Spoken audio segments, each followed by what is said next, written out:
Assalamualaikum warahmatullahi wabarakatuh. Di sini kami dari kelompok 10 akan mempresentasikan bab tentang kelarutan dan kesetimbangan pada mata kuliah Kimia Dasar.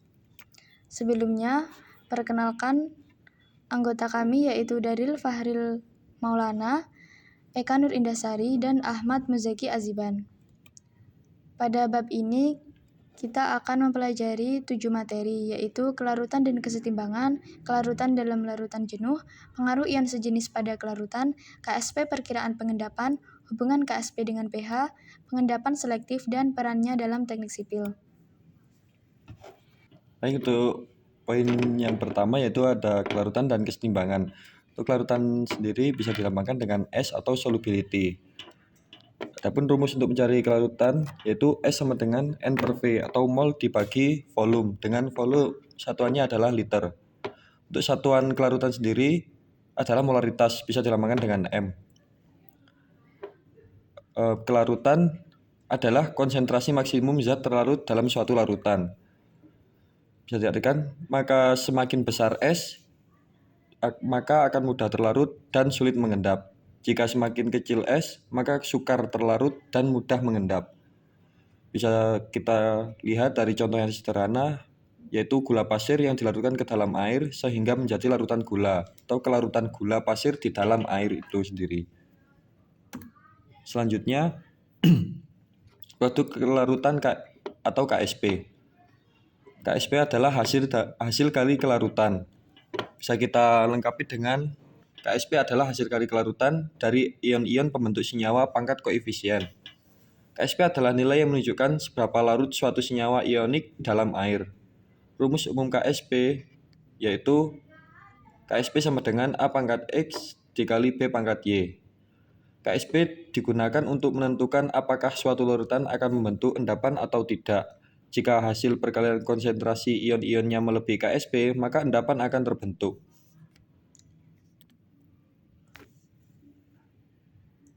Sini ada contoh untuk mencari KSP, yaitu ada senyawa MgCl2 yang diionkan.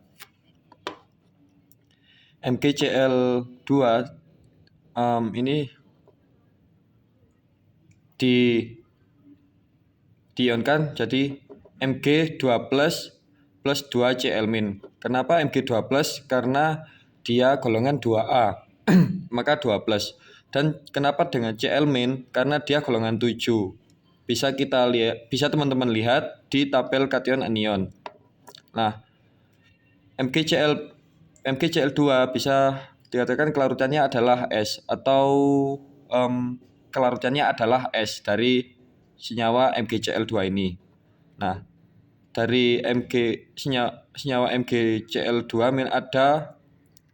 ada ion Mg2 plus dan 2Cl. Karena di sini koefisiennya adalah 1, maka S-nya di sini adalah 1. 1:1, maka S-nya adalah 1. Jika di sini koefisiennya 2, maka 2:1 sama dengan 2S. Jadi kita lihat dari koefisiennya. Nah, ketemu untuk selanjutnya adalah KSP-nya. Di sini fokus ionisasi Mg2 plus pangkat 1. Kenapa pangkat 1? Karena dia S-nya ada 1. Dan untuk Cl- pangkat 2. Kenapa ada 2? Kenapa pangkat 2? Karena di sini ada 2 S-nya. Jadi langsung aja kita masukkan di sini S-nya S pangkat 1 karena S-nya ada 1 dikali 2S pangkat 2. Kenapa pangkat 2? Karena di sini S-nya ada 2. Jadi langsung saja S kali 4S pangkat 2, ketemulah hasil akhirnya yaitu 4S pangkat 3. Nah, dari mana nanti S-nya itu bisa diketahui dari soal. Selanjutnya yaitu mencari kelarutan yang diketahui KSP-nya. Kan yang tadi ini belum diketahui KSP-nya, jadi kita menggunakan rumus yang awal. Karena di sini udah diketahui KSP-nya, kita langsung aja menggunakan yang ini. Kayak ada contoh di sini ada senyawa Ag2CO3 sama dengan 8 kali 10 pangkat min 12. Kita ionisasikan dulu Ag2CO3 jadikan 2Ag plus CO3 2 pangkat 2 min. Seperti contoh yang awal tadi, kelarutan dari Ag2CO3 ini adalah S, maka di sini karena koefisiennya ada 2, maka 2S. Dan karena CO3 2- ini 1, jadi S-nya ada 1. Jadi ketemulah 2S dan S. Selanjutnya, karena yang ditanya biasanya itu KSP-nya, maka seperti yang contoh yang awal tadi yang sudah saya jelaskan, di sini langsung saja kita masukkan 2S pangkat 2 karena ada 2, dan dikali S pangkat 1 karena S-nya ada 1.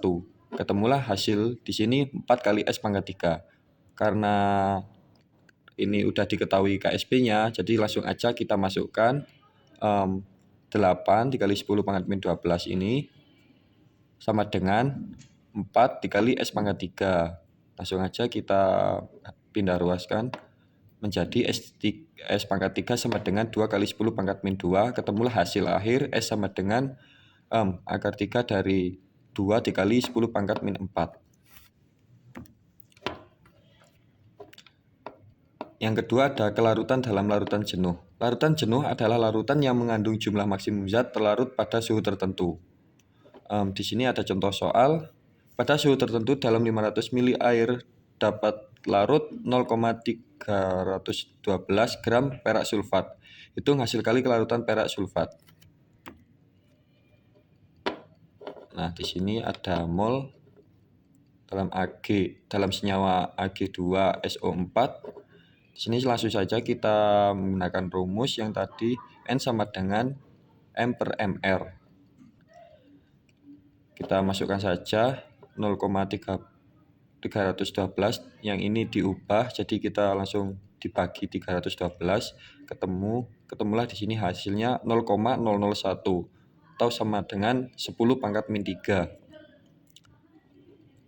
Selanjutnya ada langkah selanjutnya yaitu masukkan rumus juga yang tadi yang awal S sama dengan N per V atau mol dibagi volume.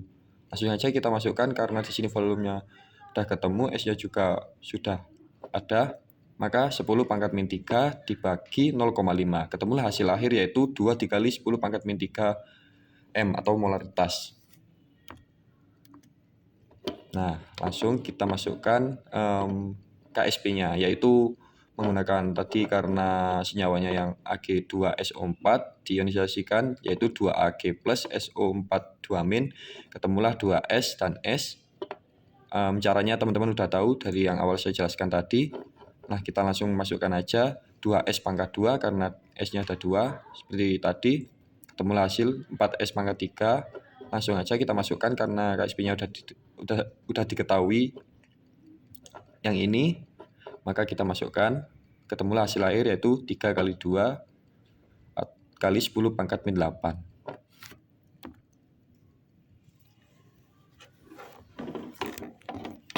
Lalu materi yang ketiga yaitu pengaruh ion sejenis pada kelarutan.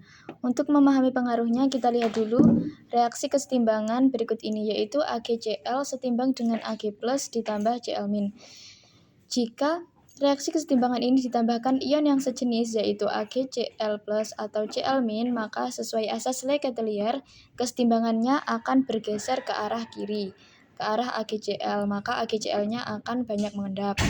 Nah, dari pernyataan tersebut dapat kita simpulkan bahwa adanya ion sejenis dapat memperkecil kelarutan. Semakin besar ion sejenisnya, maka kelarutannya akan semakin kecil dan akan semakin mudah mengendap. Kita masuk ke contoh soalnya. Yang pertama, mencari kelarutan AgBr dalam air 7 dikali 10 pangkat min 7 M.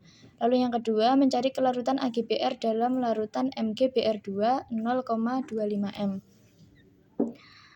Pengerjaannya, kita cari dulu KSP AgBr-nya dengan cara mengionisasikan seperti yang telah dijelaskan sebelumnya. Ketemu KSP-nya adalah S pangkat 2, S-nya kita masukkan konsentrasi 7 kali 10 pangkat min 7 pangkat 2, maka ketemu hasilnya 4,9 kali 10 pangkat min 13. Lalu yang kedua kita cari kelarutan AgBr dalam larutan MgBr2. Kita ionisasikan terlebih dahulu AgBr-nya, lalu dilarutkan dalam MgBr2.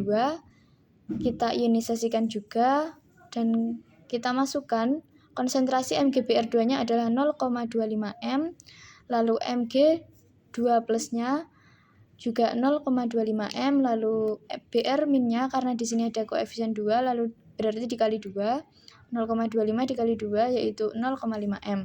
Nah, di sini kita cari ion yang sejenis atau senamanya. Ion yang sejenis adalah Br-, maka Br- yang kita gunakan adalah S ditambah 0,5 m.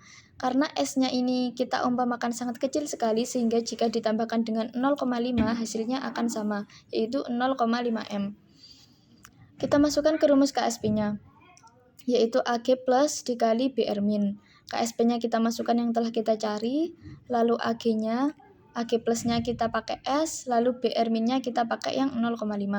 Ketemu 9,8 kali 10 pangkat min 13. Dapat kita perhatikan adanya ion sejenis yaitu Br- tadi dapat menyebabkan kelarutannya menjadi lebih kecil dari yang sebelumnya 4,9 kali 10 pangkat min 13 menjadi 9,8 kali 10 pangkat min 13. Lalu bab yang keempat yaitu KSP perkiraan pengendapan. Untuk memperkirakan pengendapannya dapat kita lakukan dengan membandingkan hasil kali ion atau Hc dengan KSP-nya. Jika ditemukan Hc lebih kecil daripada KSP, maka larutan tersebut belum mengendap atau belum jenuh. Jika ditemukan Hc sama dengan KSP, maka larutan tersebut adalah larutan tepat jenuh. Jika ditemukan Hc lebih besar daripada KSP, maka larutan tersebut sudah mengendap atau lewat jenuh. Kita masuk ke contoh soal, yaitu sebanyak 10 ml larutan CaCl2 0,2 m dicampur dengan 10 ml larutan NaOH 0,02 m. Jika KSP CaOH2 sama dengan 8 kali 10 pangkat min 6, apakah CaOH2 yang terbentuk akan mengendap? Sebelumnya kita harus tahu cara mencari Hc dan KSP-nya untuk membandingkan. Untuk mencari KSP adalah hasil kali ion-ion miliknya sendiri. Kalau Hc adalah hasil kali ion-ion tetapi miliknya orang lain. Seperti ini. Kita ionisasikan dulu CaCl2-nya menjadi Ca2+ dan 2Cl-. Yang kita gunakan di sini adalah Ca2+ untuk mencari Hc-nya tadi karena yang ditanyakan adalah CaOH2. Maka yang digunakan adalah Ca2+ bukan 2Cl-. Untuk mencari nilai Ca2+-nya, yaitu larutan CaCl2-nya dibagi dengan jumlah semua larutan, karena di sini dicampur, maka dijumlah 10 tambah 10 sama dengan 20 dikali dengan konsentrasi CaCl2, yaitu 0,2 m atau 2 kali 10 pangkat min 1, yaitu ketemu Ca2+-nya 10 pangkat min 1. Berikutnya NaOH-nya juga kita ionisasikan menjadi Na+ ditambah OH-. Yang kita gunakan adalah OH-nya karena yang ditanyakan CaOH2. Untuk mencari OH-nya sama seperti tadi, larutan NaOH-nya dibagi dengan larutan seluruhnya yaitu 10 tambah 10 20 dikali dengan konsentrasi NaOH 0,02 atau 2 kali 10 pangkat min 2. Ketemu OH-nya adalah 10 pangkat min 2. Lalu kita bandingkan Hc dengan KSP-nya. Hc-nya kita hitung seperti ini caranya, Ca2+ dikali OH min pangkat 2. Kita masukkan tadi hasilnya 10 pangkat min 1 sama 10 pangkat min 2. Ketemu Hc-nya 10 pangkat min 3. Lalu KSP-nya yang diketahui tadi 8 kali 10 pangkat min 6. Di sini ternyata Hc-nya itu lebih besar daripada KSP, maka kesimpulannya dalam CaOH2 akan terbentuk endapan. Lalu untuk materi yang keempat yaitu hubungan KSP dengan pH. Hubungannya, harga pH dapat kita gunakan untuk menentukan KSP suatu basa yang sukar larut. Sebaliknya, harga KSP juga dapat digunakan untuk menentukan pH suatu larutan. Langsung saja ke contoh soalnya. Untuk mencari KSP-nya diketahui pH. Di sini diketahui larutan jenuh LOH3 mempunyai pH 12. berapa harga KSP LOH3-nya. Kita cari OH-nya dulu. Karena diketahui pH 12, maka POH-nya dapat kita cari dengan 14 dikurangi 12 sama dengan 2, dan OH-nya sama dengan 10 pangkat min 2. Kita ionisasikan dulu LOH3-nya menjadi L3 plus ditambah 3 OH-. Karena sudah ketemu OH-nya adalah 10 pangkat min 2, berarti L3 plusnya adalah 1/3 dikali 10 pangkat min 2. Kita masukkan ke rumus KSP-nya. L3 plus dikali OH min 3 1/3 kali 10 pangkat min 2 dikali 10 min 2 pangkat 3. Ketemu 3,3 kali 10 pangkat min 9.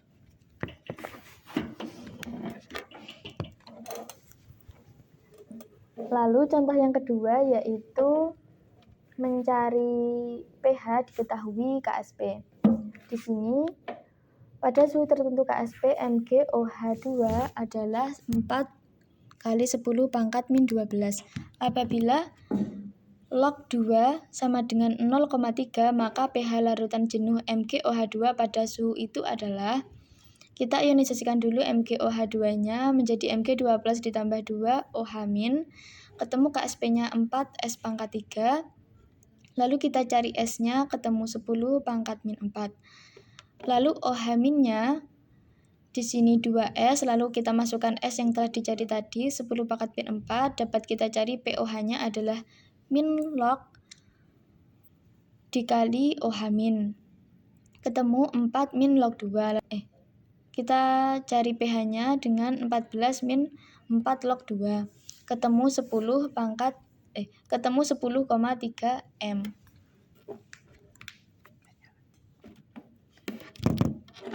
Nah, pengendapan selektif.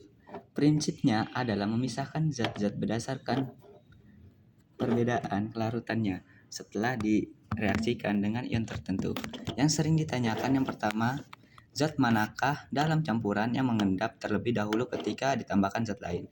Yang kedua, berapa sisa zat tertentu lain yang masih dalam campuran? Nah, ini ada contoh dari pengendapan selektif. Nah, pemisahan campuran ion CrO42- dan Br- di konsentrasi masing-masing 0,01 M dalam satu wadah. Nah, terus ditambahkan dengan larutan AgNO3. Terus memiliki KSP AgBr dengan KSP Ag2CrO4. Nah, di sini yang A, hitung Ag minimum yang diperlukan. Nah, itu Ag plus minimum ini cara mencarinya dengan KSP dengan 0,01. Terus yang B itu hitung Br min sisa.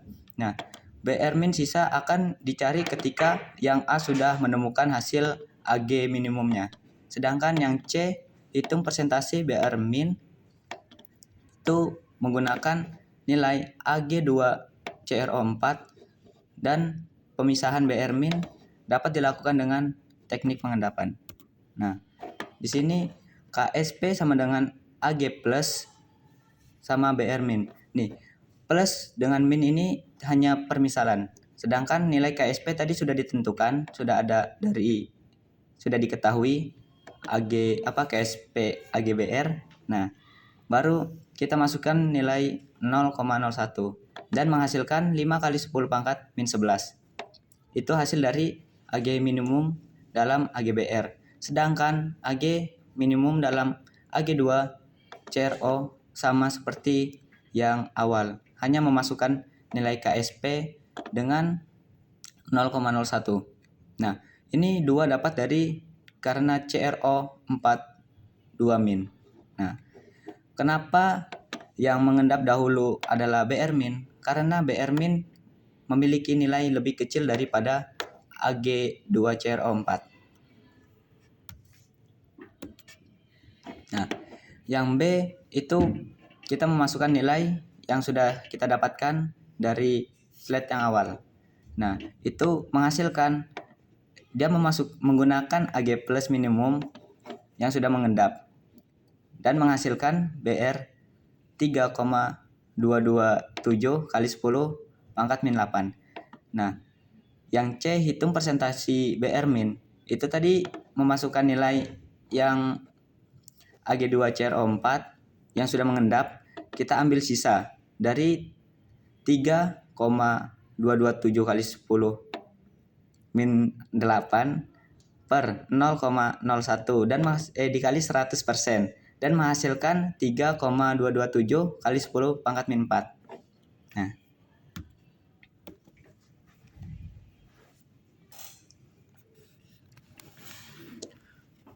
untuk poin yang terakhir yaitu peran dalam teknik sipil, pengendapan mineral dalam pipa air. Dalam sistem perpipaan, air tanah yang keras mengandung kalsium dan magnesium terlarut dalam kadar tinggi yang dapat menyebabkan masalah endapan. Ketika air mengalir melalui pipa, kelarutan kalsium dan magnesium dapat berkurang, sehingga terjadi pengendapan senyawa seperti kalsium karbonat CaCO3 dalam bentuk kerak. Dalam teknik sipil, memahami kesetimbangan kelarutan ini membantu perencanaan sistem pengolahan air untuk mencegah endapan mineral di jaringan pipa. Yang selanjutnya ada jalan retak di musim hujan. Di daerah yang sering hujan, air bisa masuk ke dalam retakan kecil di dalam jalan. Jika air hujan ini melarutkan mineral tertentu dari aspal atau beton, jalan bisa semakin rusak. Air yang terus melarutkan mineral dapat memperbesar retakan, menyebabkan jalan jadi lebih cepat rusak. Untuk mengatasi hal ini, jalan biasanya diberi lapisan pelindung atau dibuat dari bahan yang lebih tahan air. Nah, di sini ada soal-soal yang harus dijawab oleh teman-teman dan jawabannya ditaruh di kolom komentar. Semuanya wajib menjawab ya. Sekian dari kelompok kami.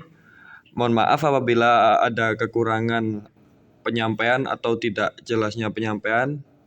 Dan saya ucapkan terima kasih banyak karena sudah mendengarkan atau menonton. Wassalamualaikum warahmatullahi wabarakatuh.